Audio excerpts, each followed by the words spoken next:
Hoy viajaremos al pasado para conocer a una de las figuras más influyentes en la historia de la medicina moderna, Florence Nightingale, una mujer que desafió su destino, enfrentó el sistema y transformó para siempre el cuidado de los enfermos. En este primer episodio exploraremos su infancia, su formación y su papel crucial durante la Guerra de Crimea. Prepárate para descubrir cómo una joven aristócrata se convirtió en la fundadora de la enfermería moderna. Capítulo 1. Nacimiento de una rebelde silenciosa. Florence Nightingale nació en Florencia, Italia, durante el mes de mayo del año 1820, en el seno de una familia británica adinerada.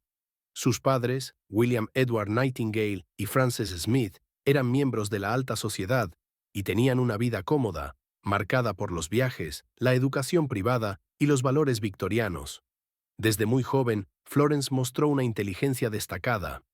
Su padre, un hombre culto, se encargó personalmente de su formación. Le enseñó griego, latín, matemáticas, filosofía e historia, lo cual era poco común para las mujeres de la época. Pero Florence no se conformaba solo con el saber académico. Desde adolescente sintió que su vida tenía un propósito más grande: servir a los demás. En 1837, cuando tenía apenas 17 años, tuvo lo que describió como una llamada de Dios. Esta experiencia espiritual le dejó claro que su vocación era cuidar de los enfermos. Sin embargo, al expresar su deseo de ser enfermera, su familia reaccionó con horror.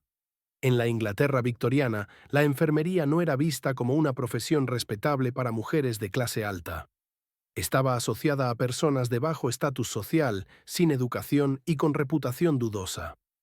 Capítulo 2. En contra de la corriente.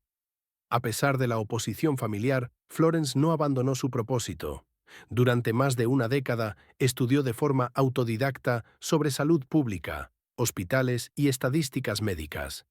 En 1851 logró ingresar al Instituto de Diaconisas de Kaiserswerth, en Alemania, donde recibió formación formal en enfermería.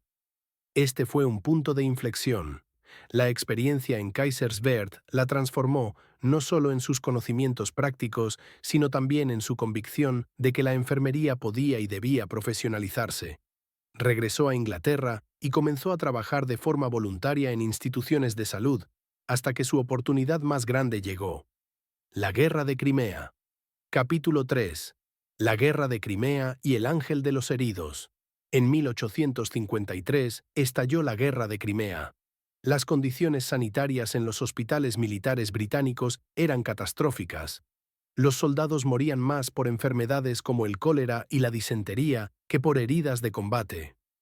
Ante esta crisis, en 1854, Florence fue nombrada superintendente de enfermeras en los hospitales militares británicos. Viajó a Scutari, en Turquía, junto a un grupo de 38 enfermeras voluntarias. Lo que encontró allí era una pesadilla: falta de higiene, camas sucias, pacientes sin atención básica y una tasa de mortalidad altísima. Florence se puso manos a la obra. Estableció normas de limpieza, ventilación y alimentación. Lavaba los suelos, esterilizaba los utensilios y reorganizaba todo el sistema hospitalario. Además, creó espacios donde los soldados podían leer, escribir cartas y recuperarse emocionalmente. Con el paso del tiempo, la tasa de mortalidad en esos hospitales bajó drásticamente. Pasó de casi el 60% a menos del 3%, gracias a sus intervenciones. Los soldados comenzaron a llamarla la Dama de la Lámpara, porque recorría los pasillos durante la noche, revisando a cada paciente con una lámpara en la mano. Capítulo 4. De héroe a referente mundial. Su regreso a Inglaterra fue triunfal. Aunque evitó la fama, Florence se convirtió en un símbolo nacional. Incluso la reina Victoria reconoció su labor. Pero Florence no se conformó con el reconocimiento. Comenzó a trabajar en un ambicioso proyecto: reformar el sistema sanitario británico. En esta etapa, su dominio de las matemáticas fue clave. Creó gráficos estadísticos innovadores, como la famosa rosa de Nightingale, para demostrar que las mejoras sanitarias salvaban vidas. Fue una de las primeras personas en usar datos visuales para influir en políticas públicas. Capítulo 5. Una mujer y 1000 reformas. Después de la Guerra de Crimea, Florence regresó a Inglaterra con la convicción de que su labor apenas comenzaba. Aunque su salud se debilitó seriamente durante el conflicto, posiblemente a causa de fiebre tifoidea o brucelosis, eso no la detuvo. En 1858 publicó un informe titulado Notes on Matters Affecting the Health, Efficiency and Hospital Administration of the British Army, donde denunciaba las condiciones sanitarias y proponía reformas detalladas basadas en evidencia estadística.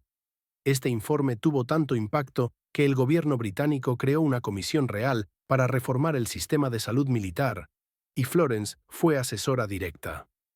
Fue en este mismo año que la reina Victoria la invitó personalmente al Palacio de Buckingham. Aunque debilitada físicamente, Florence asistió, llevando consigo tablas, estadísticas y gráficos para mostrarle a la monarca cómo salvar vidas. No era solo una enfermera, era una estratega con dominio técnico y político. Capítulo 6. La Escuela Nightingale. En 1860, gracias a una donación pública de más de 40.000 libras esterlinas, una suma enorme para la época, Florence fundó la Escuela de Entrenamiento Nightingale para enfermeras en el Hospital St. Thomas de Londres. Fue la primera institución del mundo en ofrecer formación profesionalizada y estructurada para enfermeras. Aquí se enseñaban no solo habilidades prácticas, sino también ética, higiene, administración hospitalaria y trato humano hacia los pacientes. Las egresadas de esta escuela se convirtieron en líderes sanitarias en distintas partes del mundo, replicando el modelo nightingaleano en India, Australia, Canadá y Estados Unidos. Gracias a ella, la enfermería pasó de ser una ocupación marginal a una profesión respetada. Capítulo 7. Un enfoque global. Florence no limitó su trabajo a Inglaterra. Asesoró reformas sanitarias en India, Egipto e incluso en América Latina. Nunca viajó personalmente a estos lugares, pero gracias a su correspondencia, informes y redes de contactos, su influencia traspasó fronteras. En India, por ejemplo, colaboró en la reestructuración del sistema sanitario rural y urbano, enfocándose en el acceso al agua potable, el saneamiento y la lucha contra enfermedades contagiosas. Aunque no se le reconoce tanto como debería, su labor en salud pública internacional fue pionera. También redactó manuales y libros, siendo el más conocido Notes on Nursing, publicado en 1860. Este texto sigue siendo una referencia para profesionales de la enfermería hasta el día de hoy. Capítulo 8. Sus últimos años y reconocimiento. A partir de la década de 1870, Florence comenzó a vivir en reclusión debido a su deteriorada salud. Sin embargo, desde su casa seguía escribiendo, asesorando y siendo una figura influyente. Su mente seguía tan activa como siempre. En 1907 fue la primera mujer en recibir la Orden del Mérito del Reino Unido, un honor reservado para los ciudadanos más distinguidos. 3 años más tarde, en agosto de 1910, falleció mientras dormía en su casa de Londres, a los 90 años. Su legado fue inmediato y duradero. En su honor se creó el Día Internacional de la Enfermería, que se celebra cada 12 de mayo, fecha de su nacimiento. La Cruz Roja estableció la medalla Florence Nightingale, el mayor reconocimiento para los servicios de enfermería en tiempos de guerra o desastre. Capítulo 9. Una luz que no se apaga. Hoy, más de un siglo después de su muerte, Florence Nightingale sigue iluminando los pasillos de hospitales de todo el mundo. Su enfoque humanista, su rigor científico y su valentía al enfrentar sistemas injustos siguen siendo fuente de inspiración. Su historia nos recuerda que una sola persona, armada con convicción y conocimiento, puede transformar el mundo. Ella no solo cambió la forma en que se cuida a los enfermos, sino también cómo se conciben las políticas de salud, la importancia de la higiene y la dignidad del paciente. Florence Nightingale fue más que una enfermera. Fue una pionera, una reformista y una científica en una época donde a las mujeres se les negaban esas etiquetas. Su lámpara no solo iluminó camas de hospital, también abrió camino para generaciones enteras de profesionales de la salud. Gracias por acompañarnos en este viaje a través de su vida. Si te ha gustado, no olvides darle like, suscribirte y activar la campanita para más biografías como esta.